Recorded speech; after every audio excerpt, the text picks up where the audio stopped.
Palmer, and we talked about the big topics of the week. Here's what he had to say. So joining us today is Roman Catholic priest, Father David Palmer. Father, thank you so much for joining us here on Common Ground. And what's your first topic?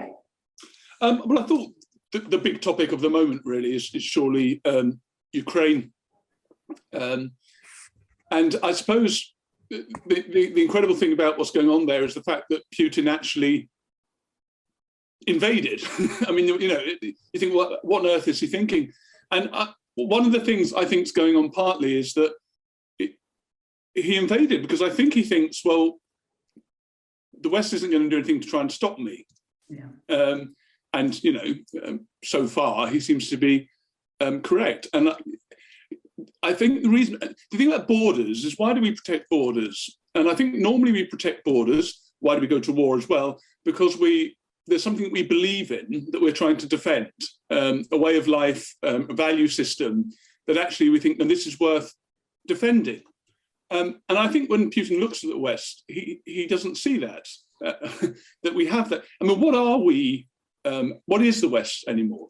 And, you know, it was often said in the past that Europe was a kind of combination of Athens, Jerusalem and Rome. And of course, by that they meant the kind of philosophical beliefs of Athens, you know, the objective truth and the truth that could be discovered, as well as perhaps democracy, the kind of organizational structure of Rome, jurisprudence, those sort of things. And then, of course, the faith of Jerusalem, so kind of Christianity, that belief in the Christian values, which Tom Holland so wonderfully in his book Dominion kind of explained how that formed Europe. And arguably, of course, Europe was a church before it was a political entity. You know, it was kind of Christianity that actually brought Europe together.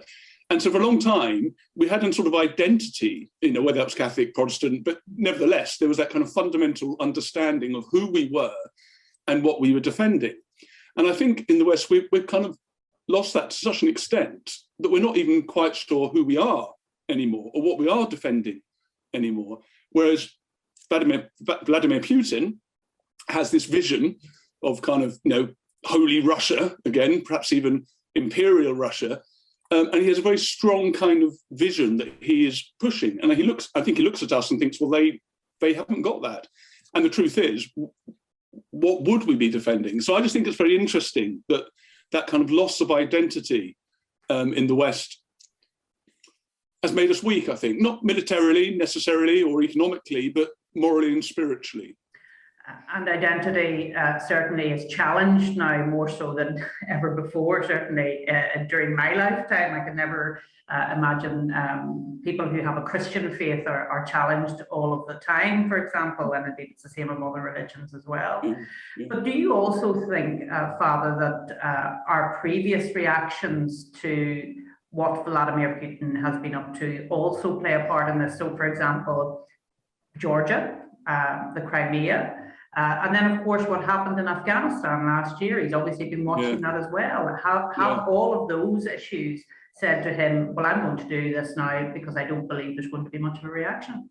I think so. And I was having a discussion with someone earlier today, actually, and one of the intriguing questions is, now I'm not a fan of Donald Trump, but I would ask, I just wonder if he was still the president of the United States, whether Vladimir Putin would have been quite so gung-ho. I don't know the answer to that, but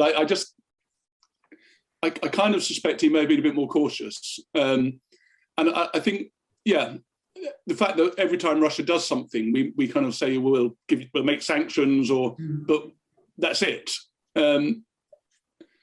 Yeah, and that's the danger, isn't it? Of course, because you know, in the Second World War, I mean, not wanting to push the analogy too far, but you know, we kind of kept trying to appease. Well, don't come any further, and that'll be fine. And then kind of hit the thing. Well, they didn't do anything that time, and then eventually, what happened happened. And the danger is, of course, as you get to a situation where by not responding strongly enough, the situation gets much worse, and in the end, you still have to respond strongly in the end. So. Yeah, worrying and interesting times.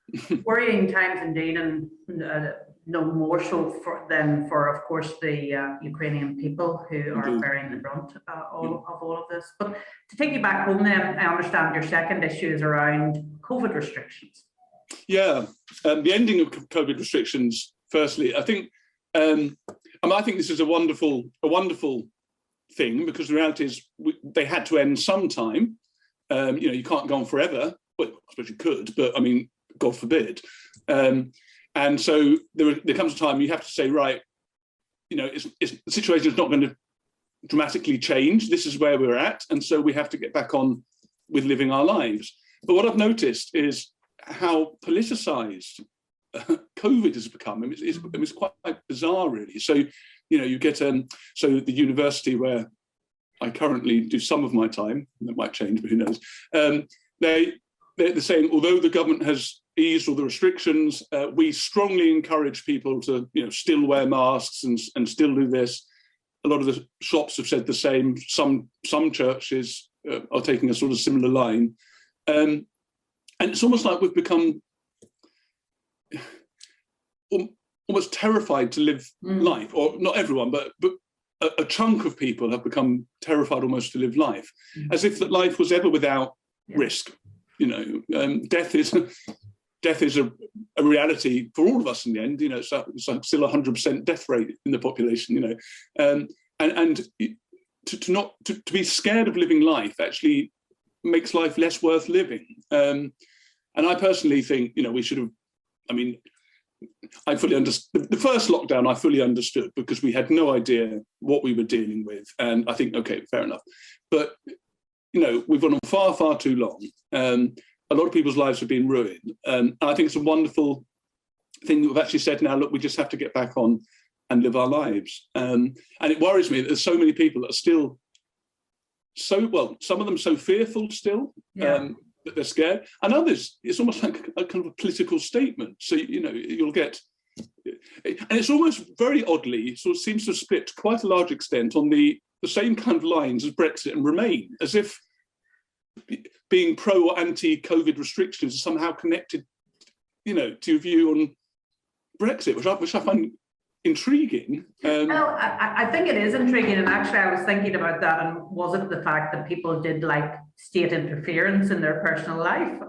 Because I think a lot of people view masks, etc., as a crutch almost that they need. And I think that's incredibly sad. And okay, if people want to continue wearing masks, if it enables them to come out because they're fearful, fair enough. But I think we should try and move back to where we were. And I think that's what you're saying as well, Fala. Absolutely. So the third issue that we wanted to talk on, talking about freedom, is the Canadian truckers. Yeah, the Canadian truckers, I mean, again, this in some ways this is connected, of course, but the difference between where Canada's at the moment, and hopefully maybe there's some signs of that changing, when we're at, and you're thinking one country here that says, right, let's get back to normal completely, and another country that's still trying to impose vaccine mandates and passports and all these sort of things. And what I find so fascinating about the Canadian truckers is these are Canadian truckers, these are delivery drivers, who for most of the lockdown, when the rich middle class people were hiding in their homes, as has been said before, it was the working class people that had to carry on bringing them things. So throughout the lockdown, these are the people who were delivering the goods, the supplies to people in their homes. These were the people who, before there was any vaccine, were actually risking. They had no choice to stay at home and hide. They had to get out and do stuff, and they were kind of seen as heroes to an extent. Then these are essential workers. Now suddenly, Justin Trudeau is referring to them as sort of racists and fascists and Nazis, because they dare to sort of say, to challenge his, I suppose, authority or his kind of vision, and how you can kind of take a group of people and whether you agree with them or not, but to kind of demonize them in that way, when these are the same people who worked all the way through the pandemic delivering people foods and goods. And I find it's absolutely incredible. And it's the way that it's not just these people disagree with me, but it's because they disagree with me, they must be racist, they must be, fascist, they must be scum. And that's really worrying. in our discourse as societies. And I suppose it brings us back to the ability to disagree with people, but to do it in a civil fashion. It reminded me of Hillary Clinton when she called Trump supporters a basket of deplorables. It was an awful thing to say. And again, you're absolutely right, for Justin Trudeau to label people in that way and to use emergency legislation in the fashion he has has been quite incredible, actually. Yeah, and it's not how you win friends and influence people, is it? No, certainly not. I don't think it'd be an issue for that we could agree on common ground anyway, Father. But thank you so much for joining us. And my pleasure. Thank you for having me on those issues. Thank you. Thank you. So